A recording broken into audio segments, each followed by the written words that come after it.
안녕하세요. 살다 보면 모든 것이 너무 조용하게 느껴질 때가 있습니다. 하나님이 떠나셨기 때문이 아니라 걷는 방식이 달라졌기 때문입니다. 겉으로는 여전히 괜찮아 보입니다.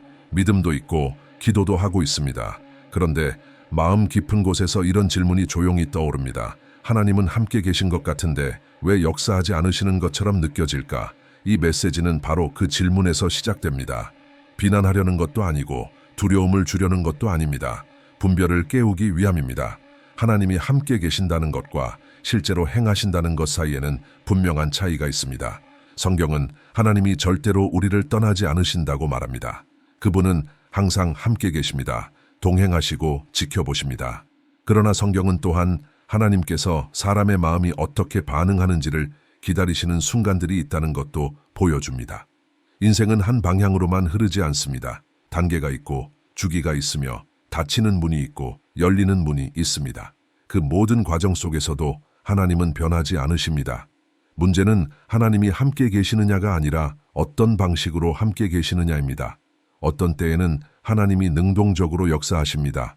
어떤 때에는 잠잠히 기다리십니다. 이 차이는 하늘에서 시작되지 않습니다. 마음에서 시작됩니다. 아주 작아 보이는 선택들, 아무도 보지 않는 자리에서의 태도, 변화가 필요하다는 것을 느낄 때 어떻게 반응하는지가 중요합니다. 성경에서 하나님은 더 많은 말이나 더 많은 형식을 요구하지 않으셨습니다. 대신 태도의 변화를 요구하셨습니다. 그것은 오늘도 동일합니다. 이제 말씀으로 들어가겠습니다. 이 묵상을 이끄는 말씀은 사무엘상 7장 12절에 기록되어 있다. 사무엘은 돌 하나를 가져다가 미스바와 센 사이에 세우고 그 이름을 에베네셀이라 불렀다. 그리고 이렇게 말했다. 여기까지 여호와께서 우리를 도우셨다. 이 고백은 우연히 나온 말이 아니다. 그 앞에는 긴 이야기가 놓여 있다. 사무엘서를 읽기 시작하면 가장 먼저 마주하는 장면은 한 여인의 깊은 고통이다. 그의 이름은 한나였다. 생명을 품고자 했지만 그럴 수 없었던 여인이었다. 오랜 싸움과 눈물 끝에 한나는 마침내 아이를 잉태하고 사무엘을 낳는다. 시간이 흐른 뒤 그 아이는 실로로 인도되어 여호와를 섬기게 된다. 제사장 엘리를 돕고 그의 아들들인 홈니와 비느하스 곁에서 섬긴다. 이 배경은 매우 중요하다. 이 모든 일이 여기까지 여호와께서 우리를 도우셨다는 고백보다 앞서 일어났기 때문이다. 어느 시점에서 여호와께서는 엘리의 집을 영원히 심판하시겠다고 선언하신다. 그 이유는 엘리가 잘 알고 있던 죄악 때문이다. 그의 아들들은 악을 행했지만 그는 그들을 꾸짖지 않았다. 이후의 전개 속에서 블레셋은 이스라엘을 징계하는 도구로 사용된다. 그 가운데서도 사무엘은 계속해서 섬긴다. 이미 부패한 집안에서 죄를 보면서도 바로잡지 않는 집안에서 여호와를 섬긴다. 그때 사무엘은 자신의 이름을 부르는 음성을 듣는다. 그는 일어나 엘리에게 가서 자신을 부른 줄로 생각한다. 그러나 엘리는 자신이 부르지 않았다고 말하며 다시 눕도록 한다. 다시 음성이 들린다. 사무엘은 또다시 일어나 엘리에게 가서 자신을 부른 것이 맞지 않느냐고 말한다. 엘리는 다시 그렇지 않다고 말하며 돌아가 눕게 한다. 세 번째로 음성이 들렸을 때 사무엘은 다시 엘리에게 간다. 이번에는 마음에 두려움이 섞여 있다. 그제야 엘리는 무슨 일이 일어나고 있는지 깨닫고 이렇게 말한다. 다시 눕고 만일 또 부르시거든 말씀하십시오. 주의 종이 듣고 있습니다. 라고 말하라고 한다. 그 밤에 사무엘은 처음으로 여호와의 방문을 받는다. 그리고 하나님께서 주신 말씀은 매우 무거웠다. 여호와께서는 엘리에 대하여 말씀하셨다. 그는 자기 아들들이 행하던 일을 모두 알고 있었고 그럼에도 불구하고 그들을 막지 않았다. 이어지는 선언은 더 엄중했다. 엘리의 집의 죄악은 제사로도 제물로도 속죄되지 않을 것이라고 하셨다. 사무엘은 이 말씀을 전하라는 명령을 받는다. 용서는 없었다. 변명도 허락되지 않았다. 엘리는 알고 있었다. 모든 상황을 분명히 인식하고 있었고 그것을 그대로 두었다. 사무엘은 두려워했지만 말씀을 전한다. 그리고 엘리는 그 말을 듣고 여호와께서 보시기에 옳으신 대로 행하시기를 바란다고 말한다. 그것이 이미 정해진 판결이었기 때문이다. 엘리는 다윗이 했던 것처럼 여호와를 찾을 수도 있었다. 그러나 그는 그렇게 하지 않았다. 그 사이에 사무엘은 그 자리에서 자라고 있었고 상황은 점점 악화되기 시작한다. 마침내 블레셋과 하나님의 백성 사이에 전쟁이 일어난다. 그 전쟁에서 엘리의 아들들은 죽임을 당하고 언약궤는 블레셋에게 빼앗긴다. 그 소식이 엘리에게 전해졌을 때 그는 뒤로 넘어지며 목이 부러져 죽는다. 블레셋은 언약궤를 자기들의 땅으로 가져가 자기 신의 신전에 둔다. 그러자 곧 문제가 발생한다. 먼저 그들의 신의 우상이 언약궤 앞에서 쓰러져 부서진다. 그 다음에는 더 큰 재앙이 닥친다. 쥐들이 진영을 덮친다. 한 지역만이 아니라 블레셋을 다스리던 5 통치자의 모든 땅에 퍼진다. 가드와 아스글론과 가사와 아스돗 그 모든 지역에 퍼진다. 그뿐만이 아니다. 그들은 심각한 질병으로 고통받게 된다. 그 상황은 감당할 수 없는 지경에 이른다. 한편 이스라엘은 깊은 어려움의 시간을 지나고 있다. 언약궤는 떠났고 백성은 패배했다. 이 장면 속에는 중요한 교훈들이 담겨 있다. 성경이 여기까지 여호와께서 우리를 도우셨다라고 말할 때 삶이 여러 단계와 주기와 닫히는 문과 열리는 문으로 이루어져 있음을 말하는 것처럼 보인다. 이 말은 이렇게도 들릴 수 있다. 여기까지 여호와께서 우리를 도우셨다. 그러나 질문은 남는다. 그 이후에도 계속 도우실 것인가? 혹은 이 말이 아무도 도움을 기대하지 않는 상황 속에서도 하나님께서 개입하셨다는 의미일 수도 있다. 어떤 날은 평안하고 어떤 날은 그렇지 않다. 문제는 하나님이 우리와 함께 계시느냐가 아니다. 그분은 언제나 함께 계신다. 문제는 어떤 방식으로 함께 계시느냐이다. 그분은 지키고 행동하고 보호하고 천사를 보내기 위해 함께 계시는가? 아니면 우리가 선택한 일들의 결과를 지켜보기 위해 함께 계시는가? 이스라엘의 상황이 쉽지 않은 이유는 하나님께서 그들에게 태도의 변화를 요구하고 계시기 때문이다. 본문에는 사무엘이 돌 하나를 취해 미스바에 세우고 에벤에셀이라 부르며 여기까지 여호와께서 우리를 도우셨다라고 말한 것이 기록되어 있다. 그리고 이어서 블레셋이 패하여 다시는 이스라엘의 경내로 들어오지 못했고 여호와의 손이 사무엘이 살아있는 모든 날 동안 블레셋을 대적하셨다고 기록되어 있다. 사무엘이 살아있는 모든 날 동안이다. 사무엘이 바로 여기까지 여호와께서 우리를 도우셨다라고 말한 사람이었다. 그 말이 그가 살아있는 동안을 의미하는지 아니면 하나님 앞에서 바른 자세를 선택한 자들이 보호를 받게 된다는 뜻인지는 명확히 말하지 않는다.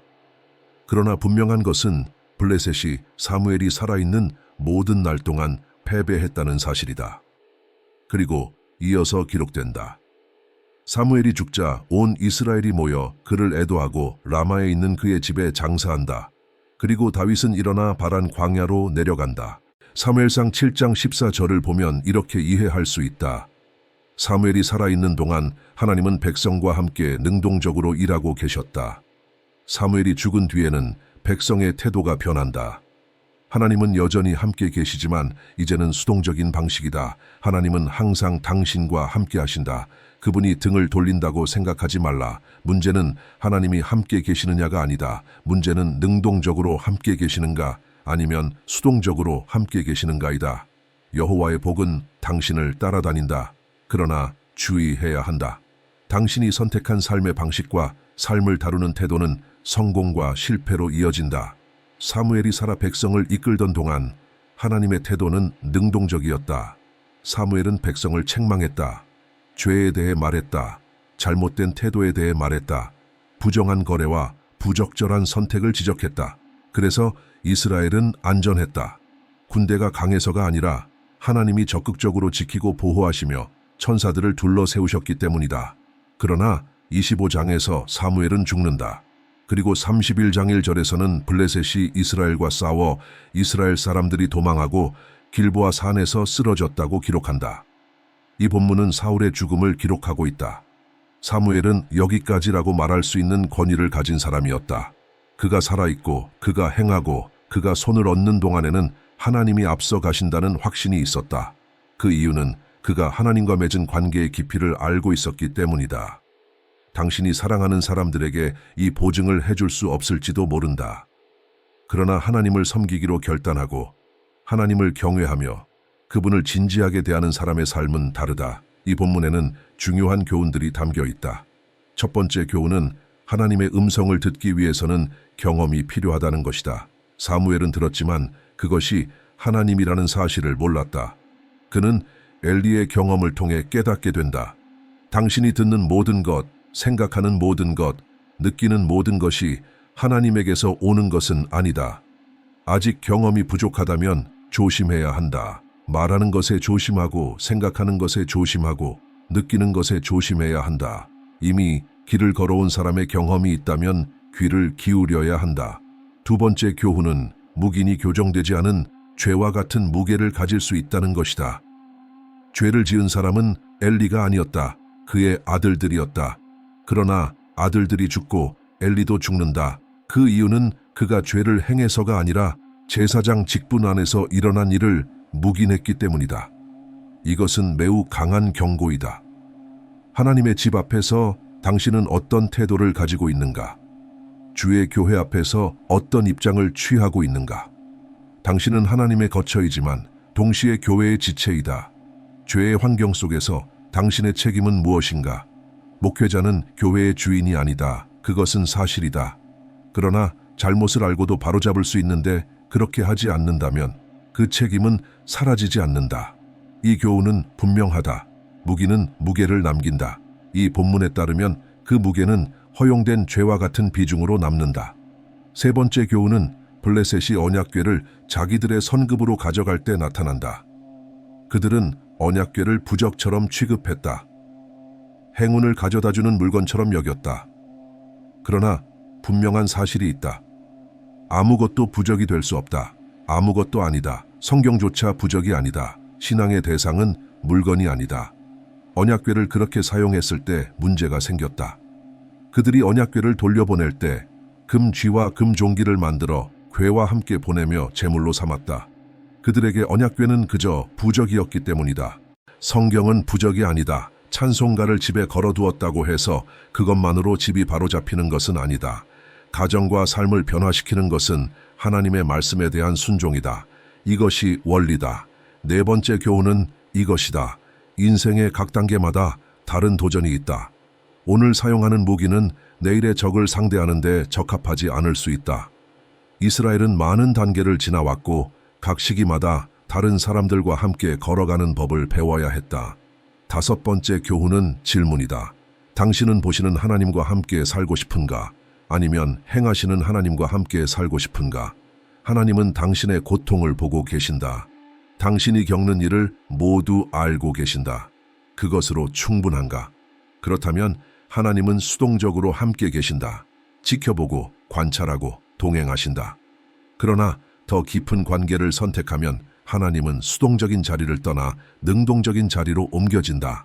하나님이 능동적으로 일하실 때 당신을 건드리는 자는 하나님을 건드리는 것이다. 당신을 대적하는 자는 하나님을 대적하는 것이다. 하나님은 군대를 보내시고 천사들을 보내 당신을 위해 싸우신다. 하나님은 당신의 질병을 보고 계신다. 그리고 고치실 수 있다. 하나님은 당신의 가정을 알고 계신다. 그리고 변화시키실 수 있다. 문제는 하나님이 누구신가가 아니다. 그분은 변하지 않는다. 문제는 당신이 어떤 관계를 선택하느냐이다. 마지막으로 이 말씀을 읽으며 떠오르는 것이 있다. 당신이 살아있는 동안 당신의 집이 형통하고 당신이 머무는 자리가 살아나며 당신이 지나가는 곳마다 사람들이 영향을 받는 삶이다. 이것을 모두에게 보장할 수는 없다. 그러나 사무엘에게서는 분명히 보인다. 그가 살아있는 동안 하나님은 앞서 가셨고 승리를 주셨으며 행하셨다. 사무엘은 이렇게 말할 수 있었던 사람이다. 여기까지 여호와께서 우리를 도우셨다. 그 고백에는 겸손이 담겨 있다. 그는 우리라고 말했지만 말씀은 그가 살아있는 동안이라는 단수로 기록되어 있다. 한 사람이 하나님과 함께 살기로 결단했을 때 한 민족이 그 유익을 누렸다. 그렇게 살 수 있는 사람이 있는지 능동적으로 역사하시고 움직이시며 초자연적으로 일하시는 하나님과 함께 살아갈 수 있는지에 대한 질문이 남아있다. 그 가능성은 멀리 있지 않다. 바로 당신에게서 시작된다. 능동적으로 역사하시는 하나님과 함께 사는 삶은 특별한 사람만의 특권이 아니다. 직분이나 위치에 달린 것도 아니다. 하나님 앞에서 어떤 태도를 선택하느냐의 문제다. 하나님은 언제나 함께 계신다. 떠나지 않으시고 등을 돌리지 않으신다. 그러나 함께 계시는 것과 앞서 행하시는 것에는 분명한 차이가 있다. 인생은 한 방향으로만 흐르지 않는다. 단계가 있고 전환점이 있고 시기가 있다. 하나님은 변하지 않지만 당신의 태도는 그분의 역사 방식을 결정한다. 하나님이 지켜보시는 때가 있고 하나님이 개입하시는 때가 있다. 그 차이는 하늘에서 시작되지 않는다. 마음에서 시작된다. 신앙이 형식이 되고 말씀이 상징으로 전락하며 성경이 순종의 기준이 아니라 물건이 될 때 하나님은 계시지만 다스리지는 않으신다. 순종을 대신할 것은 없다. 회개를 대신할 것도 없다. 하나님의 말씀대로 사는 삶만이 변화를 만든다. 이 메시지는 분별과 하나님의 음성을 듣는 것이 우리의 삶에 모두 중요한 도구임을 가르쳐준다. 분별은 충동에서 나오지 않는다. 경외함과 성숙과 신실한 걸음에서 나온다. 생각나는 모든 것이 하나님에게서 오는 것은 아니다. 느껴지는 모든 것이 하나님의 인도는 아니다. 그래서 믿음의 삶은 조심스럽게 듣고 책임 있게 선택한다. 또 한 가지 분명한 사실은 죄를 묵인하는 태도 역시 영적인 무게를 가진다는 것이다. 침묵은 중립이 아니다. 허용이다.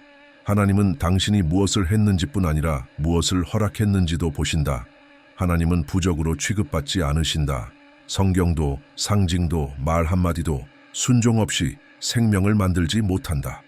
가정과 삶을 바꾸는 것은 말씀을 사는 것이다.